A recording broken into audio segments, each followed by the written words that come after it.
गुरु बहन के चरणों में मेरा प्रणाम।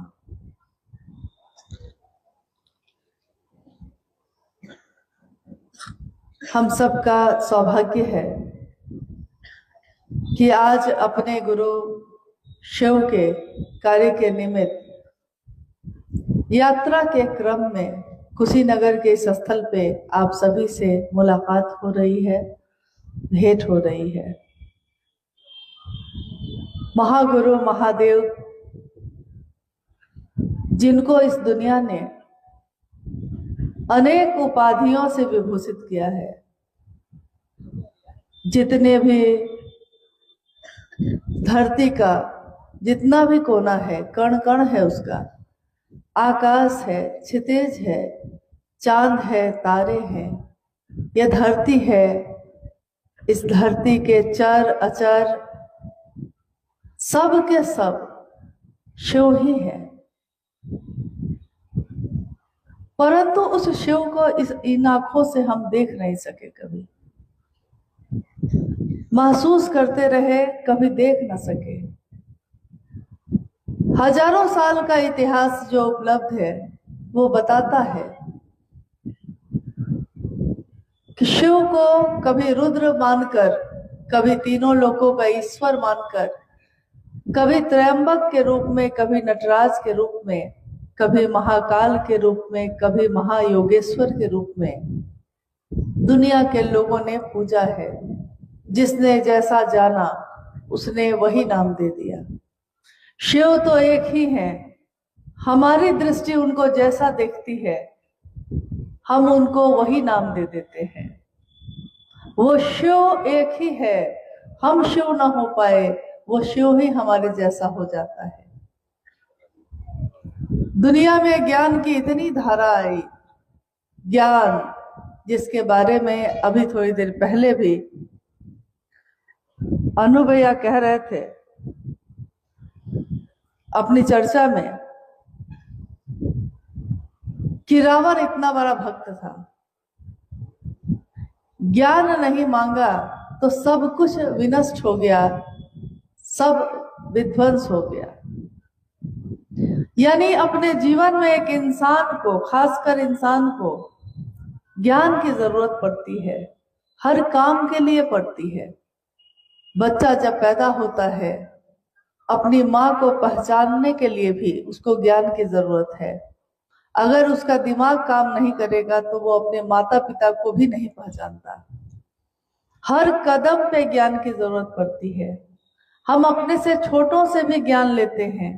अभी आप देखिएगा कि हर हाथ में मोबाइल है, मोबाइल फोन है। अक्सर हम नहीं जानते कि उससे कैसे काम लिया जाता है, कैसे खोला जाता है, कैसे बात की जाती है।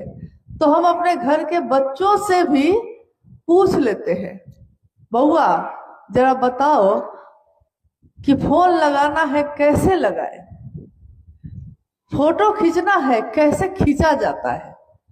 यानी हम छोटे से छोटे बच्चे से भी जगत का ज्ञान लेने के लिए संकोच नहीं करते हैं, उससे पूछ बैठते हैं और सीख भी लेते हैं।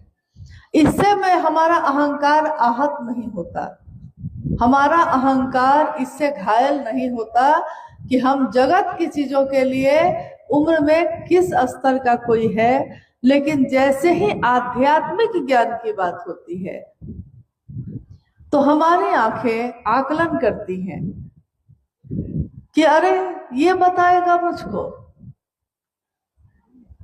जिसको पढ़ने लिखने नहीं आता, जिसने कभी शास्त्रों का अध्ययन नहीं किया है, जिसने कभी साधुओं की संगति नहीं की, वो मुझको क्या बताएगा। लेकिन महादेव का ज्ञान उतरता है तब शास्त्र आरेखित होते हैं, और महादेव का ज्ञान तो किसी में उतर सकता है। वो भेद नहीं करते। महादेव ने कभी भेद नहीं किया। महादेव ने न जाति बनाई, न धर्म बनाए, न वैमनस्यता बनाई, न नफरत बनाया। महादेव ने तो करुणा की बरसात की। महादेव ने तो सबको एक जैसा बनाया, मानव का मानव से प्रेम करना सिखाया। हम आकर भूल बैठे। हम जब महादेव को भूल बैठेंगे तब हम धर्म बनाएंगे, तब हम संप्रदाय बनाएंगे, तब हम बांटना शुरू करेंगे जातियों में, जातियों में भी जातियों में, कुल में, गोत्र में, नक्षत्र में, देश में, राज्य में, जिला में, यानी क्षेत्रों में भी। यानी बांटते बांटते जब हम अपने पिता से कोई संपत्ति पाते हैं और सोचते हैं कि 4 भाई है बांट लेते हैं, 4 भाइयों में बांट दिया, अब उनके बेटों में बांटेंगे, अब उनके भी बेटों में बांटेंगे, तो बांटते बांटते एक दिन बांटने को कुछ भी बाकी नहीं रहता है। तब क्या होता है? तब महादेव एक ऐसी बयार लाते हैं, एक ऐसी हवा चलती है जो इन सारी चीजों को एक कर देती है। यानी एक दिन शिव जीव बना, एको हम बहुश्याम। शिव एक है, उन्होंने सोचा कि मैं एक से अनेक हो जाऊं, तो एको हम बहुश्याम, एक से अनेक हुए, शिव से जीव बना। और अब जीव फिर से शिव बनने की यात्रा में है। मनुष्यात्मा का उस परमात्मा से एक हो जाना ही आध्यात्मिक उत्कर्ष कहलाता है। आध्यात्मिक उत्कर्ष का अर्थ होता है कि आध्यात्म की जो दुनिया है उसमें हमारा मन ऊर्ध्वमुखी हो, ऊपर की तरफ बढ़े, संकीर्णताओं से मुक्त हो जाए, ईश्वर से मिलने की चाहत करे। इंसान से मिलते मिलते वो ईश्वर से मिलने लगता है। इतने साधु संत, इतने प्रवचन, इतने सत्संग, इतने कथा वाचनों के सुनने के बाद भी इंसान में इंसान के लिए प्रेम न हो सका। इतने आंदोलन हुए, इतनी क्रांतियां हुई, लेकिन मानव का जागरण नहीं हो सका। और जब इस कालखंड में एक बालक का जन्म होता है जिनको दुनिया ने नाम दिया साहब हरिंद्रानंद, दुनिया ने ही शिव को नाम दिया, दुनिया ने ही साहब को साहब कहा है। और उन्होंने एक ऐसी हवा चलाई, एक ऐसी ज्ञान की धारा चलाई जिसमें जितनी पतली पतली धाराएं थीं सब की सब मिलते चली गई।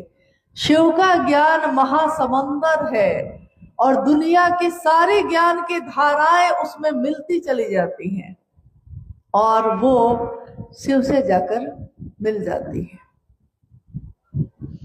इसी का परिणाम है आज जो शिव शिष्यता की व्याप्ति है।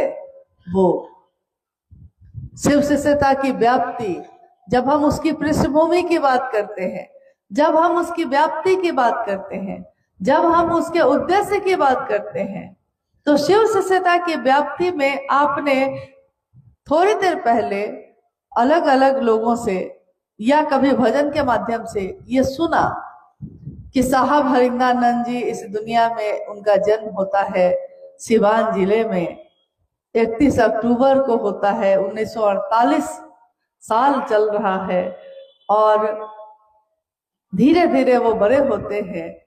लेकिन आज जब भी हम पूछते हैं किसी से कि आपने शिव को गुरु बनाया है, अभी 2 दिन पहले एक व्यक्ति जो मुझको बिहार में मिले, उनके हाथ में कंगन था। मैंने पूछा आप भी शिव के शिष्य हैं? उन्होंने कहा हाँ। मैंने पूछा उनसे क्या आप साहब को जानते हैं जिनके कारण हम शिव शिष्य हो सके? उन्होंने कहा ये कौन है? मैंने नहीं सुना कभी। यानी जिसने दिया उसी को भूल गए।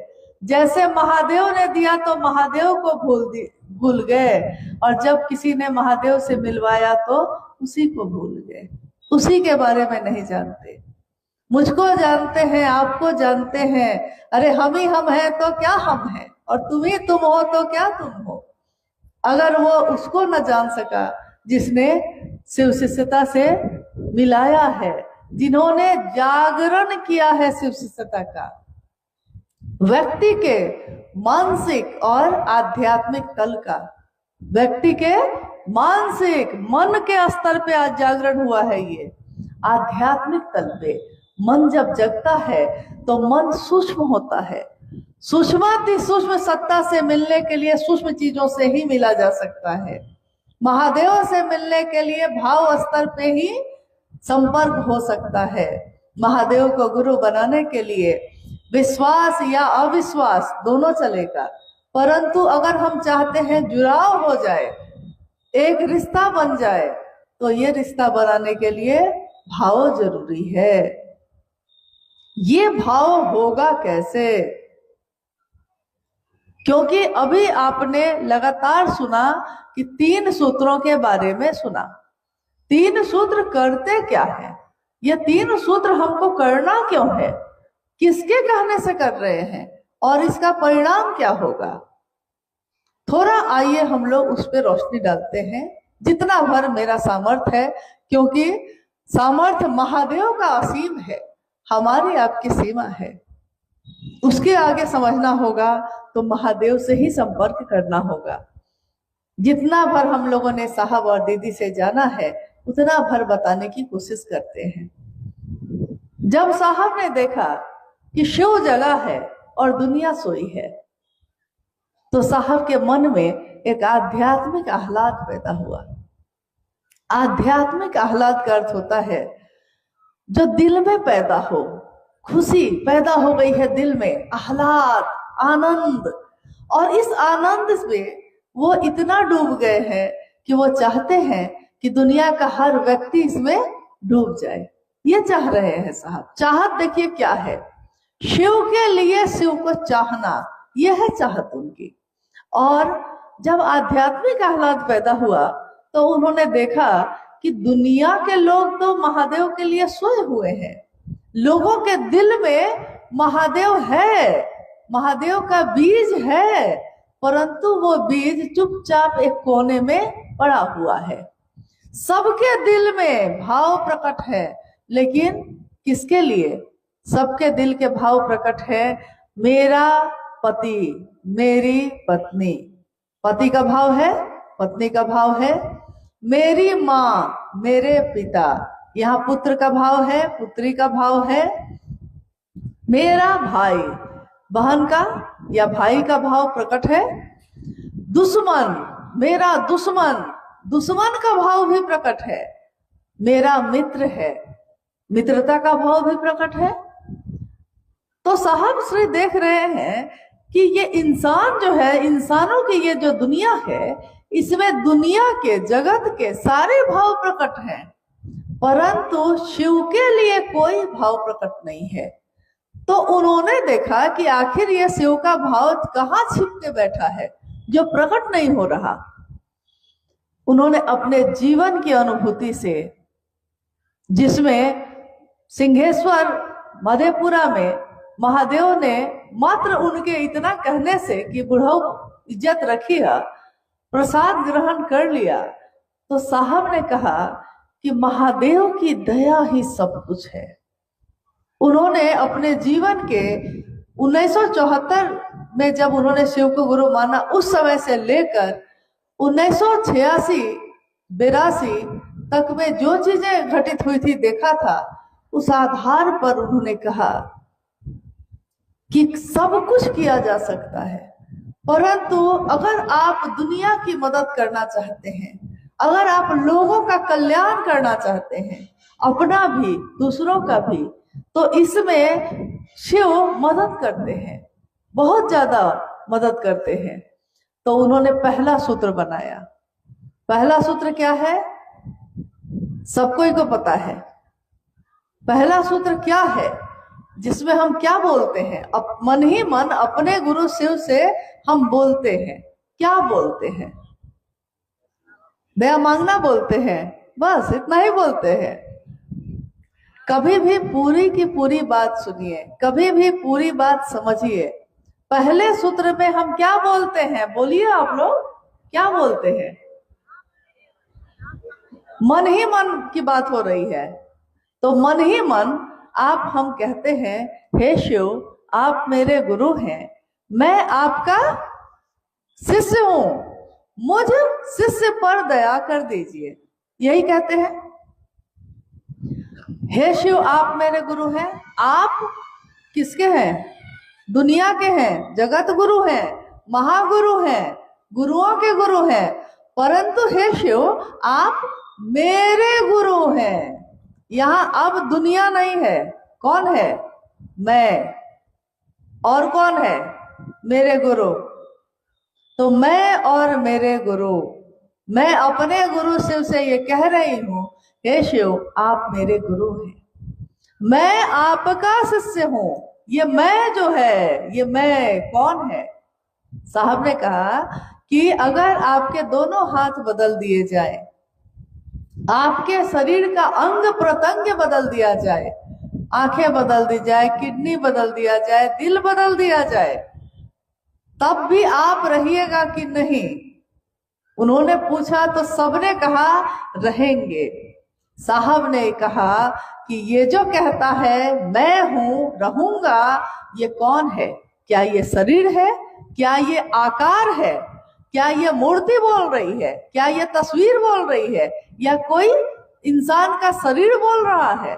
नहीं, ये बोल रहा है वो जो चेतना है, जो ऊर्जा है आपके अंदर, जिसने आपको जीवित रखा है। और ये ऊर्जा निकल गई तो यही शरीर जो अभी आपका है अब आपका नहीं है। शरीर की मौत हो गई।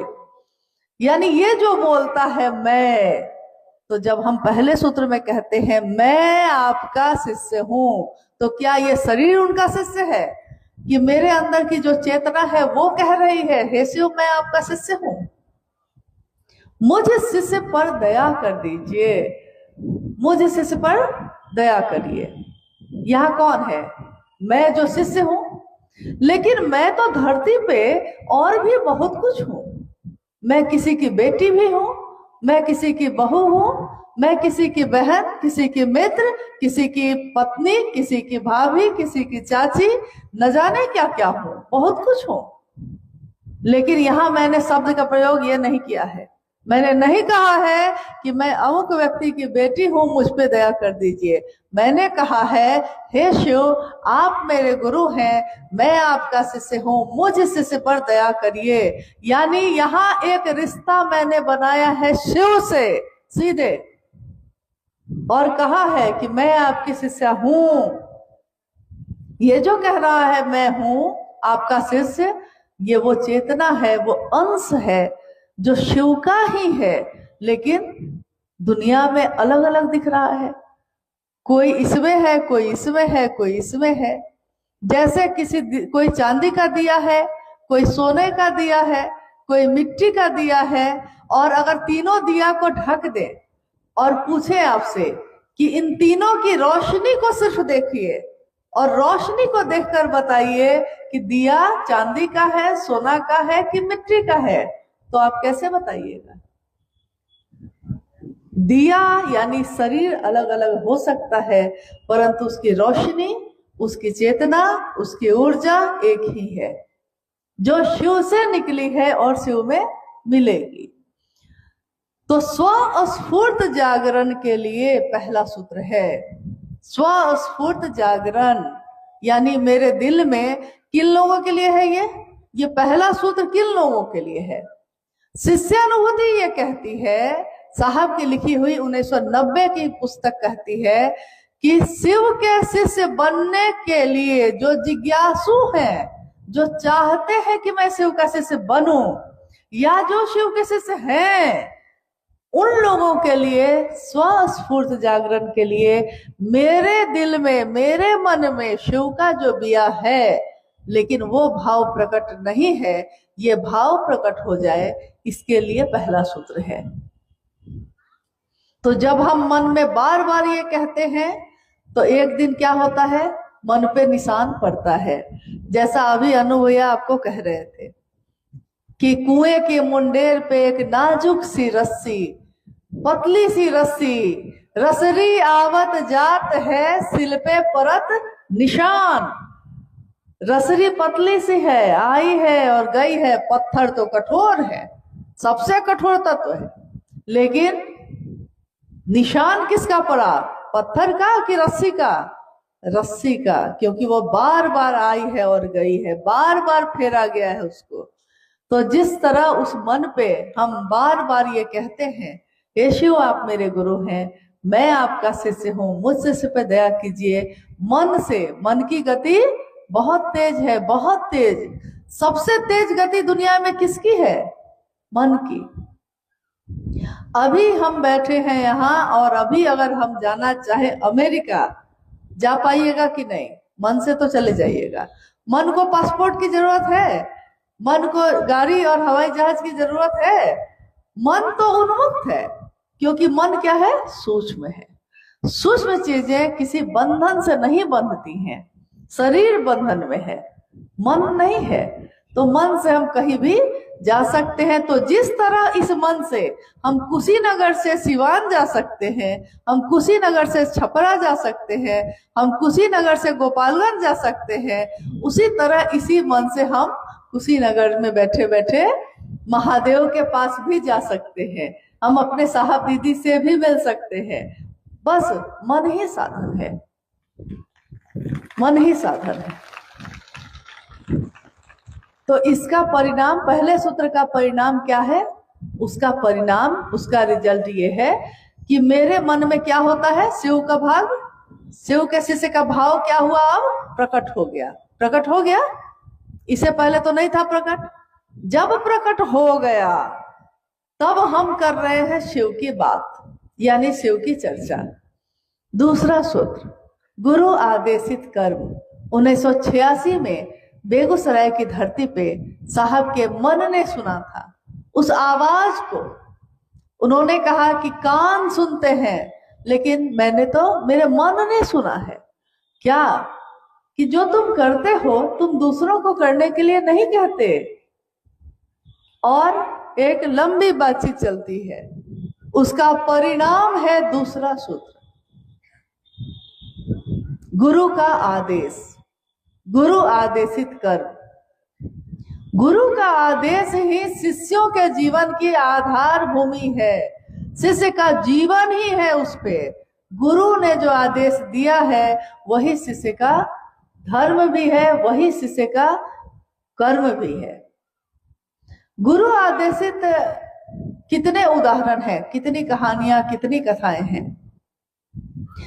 बौद्ध धर्म की धरती है ये, बहुत सारे धर्म, बहुत सारी धाराएं आई हैं। उसमें एक जैन संप्रदाय हुआ, वो बना ही था इस बात पे कि एक गुरु हुए उसके। एक बार क्या हुआ कि एक व्यक्ति गरीब शरीफ एकदम आया और उसने कहा कि मैं आपका शिष्य बनना चाहता हूँ। गुरु उस समय बहुत भीड़ में थे, बहुत सारे शिष्यों ने घेर रखा था उनको। तो गुरु ने कहा कि अभी जाओ ना, बाद में आना। लेकिन वो खड़ा रहा, बार बार कहता रहा कि मैं आपका शिष्य बनना चाहता हूं, आदेश करिए।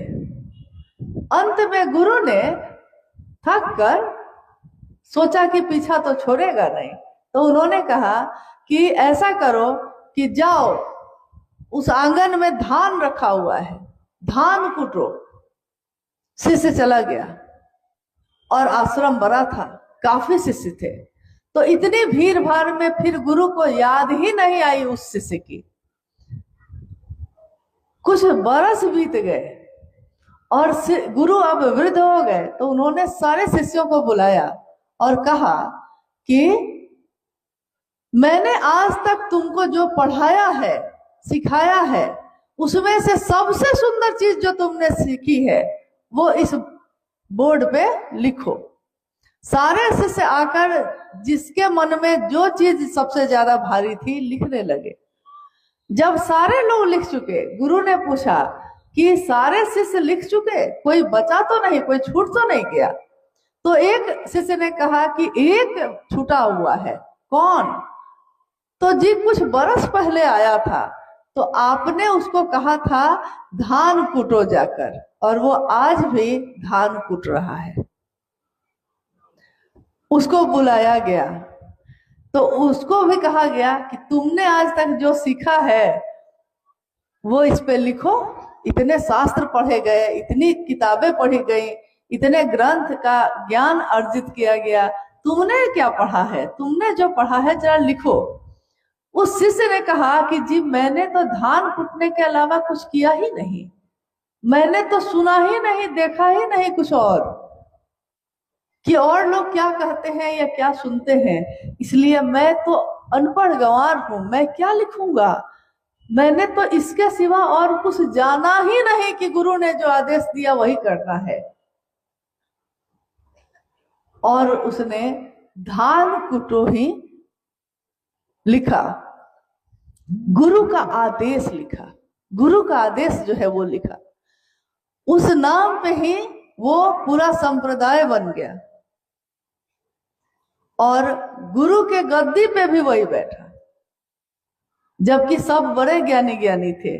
यानी गुरु के सामने ज्ञानी बन के नहीं जाना है, गुरु के सामने गुरु आदेश अनुसार हम कर सके ये बन के जाना है। तो गुरु का आदेश है कि जो तुम करते हो दूसरों को करने के लिए कहो। तो हम सारे शिव के शिष्य खुद शिव शिष्य बने हैं और दूसरों को कहना है कि आप भी शिव के शिष्य बनिए। बस इतना ही ना, इसी के लिए सारे चर्चा, सारे काम, सारे आचरण शिव के शिष्य के मात्र इसी इहलौकिक उद्देश्य के लिए है कि खुद भी शिव शिष्य बनो और दूसरों को भी शिव शिष्य बनने के लिए प्रेरित करो। तो पूरी चर्चा की परिधि इसी में चलती है कि सारे कार्यक्रम का एक ही उद्देश्य है, एक ही परिधि में है, वो कि गुरु का आदेश करना है, बस और कुछ नहीं। लेकिन आपने गौर किया है कि नहीं किया है, हमारे देश में, विदेश में, पूरे विश्व में लोग ध्यान पे बहुत बात करते हैं। योग कर लो तो ध्यान हो जाएगा, इस पंथ में चले जाओ, इस गुरु के अनुसार करो तो ध्यान होगा, एकाग्र हो जाओगे। हजारों साल से यही विधा चली आई थी। साहब हरिदानंद जी की ये जो दूसरी विधा है, ये विधा क्या है? शिव की चर्चा करो और शिव की चर्चा सुनो, बस यही है। लेकिन दया मांगना, शिव की चर्चा करना और नमन करना, ये तीनों काम ही करते करते हमारा मन इतना अब ध्यान में है कि नींद में भी शिव दिखाई देते हैं। आंख खुलती है तो शिव का ही ध्यान होता है, आंख बंद होती है तो शिव का ही ध्यान होता है। ध्यान की अनुपम विधा है ये दूसरा सूत्र। शिव की शिष्यता, शिव की चर्चा, शिव की चर्चा ध्यान की अनुपम विधा है। सारे योग, सारे कर्म, तंत्र, मंत्र, यंत्र, सारी चीजों की परिधि इसी परिधि के अंदर है, इससे बाहर कुछ भी नहीं है। तो हमने क्या छोड़ा? घर छोड़ दिया, गृहस्थी छोड़ी है, बाल बच्चों को छोड़ा है, खेत में खेती लगाना छोड़ा है, कुछ भी नहीं छोड़ा है, दुकान चलाना छोड़ा है, गाड़ी चलाना छोड़ा है, कपड़ा पहनना छोड़ा, कुछ भी नहीं छोड़ा है। बस क्या किया है? महादेव को अपने जीवन में ले आए। महादेव मेरे जीवन में आए और सब शिवमय हो गया। मेरा पहनना, मेरा खाना, मेरा उठना, मेरा बैठना, मेरा हंसना, मेरा बोलना, सब शिव हो गया। देखिए ध्यान की कैसी विधा है ये। हमने अलग से कोई प्रयास नहीं किया।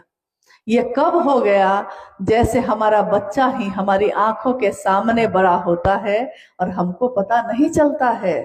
मेरी आंखों के सामने ही तो बच्चा अभी पैदा हुआ था, 18 साल का हो गया। दिन रात तो देखा है आपने अपनी आंखों से, कहाँ पता चला बउआ बड़ा कैसे हो गया? पौधा लगाया था छोटा सा, इतना विशाल पेड़ बन गया, कहाँ पता चला कि कैसे ये पेड़ बड़ा हो गया? इन आंखों से सूक्ष्म चीजों की जो बढ़त है वो दिखाई नहीं देती। तो हमारे दिल में जो सूक्ष्म चीज बढ़ रही है, गहरी हो रही है, महादेव का भाव जो गहरा हो रहा है, वो इन आंखों से दुनिया को दिखाई नहीं देती। दुनिया को दिखाई देती है इस चीज से कि शिव के शिष्य का आचरण क्या है, उसकी बोली कैसी है। वाणी ऐसी बोली है कि मन का आपा खोए, औरों को शीतल करे आप भी शीतल होए। ऐसी बोली क्यों नहीं बोलते? क्योंकि महादेव की बोली तो करुणा की बोली है।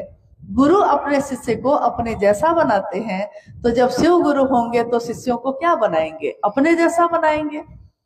तो शिव की शिष्यता का दूसरा सूत्र, ध्यान हटता ही नहीं है। अब शिव ही ध्यान में है, बाकी चीजें हल्की हो गई हैं और महादेव भारी हो गए हैं। अगर तराजू लेकर भी बैठिएगा तो दुनिया की सारी चीज एक पलड़े पे रख दीजिए और बस महादेव को एक पलड़े पे रख दीजिए। मेरा महादेव जो है उसको रखिए और देखिए कि पलड़ा किसका भारी है?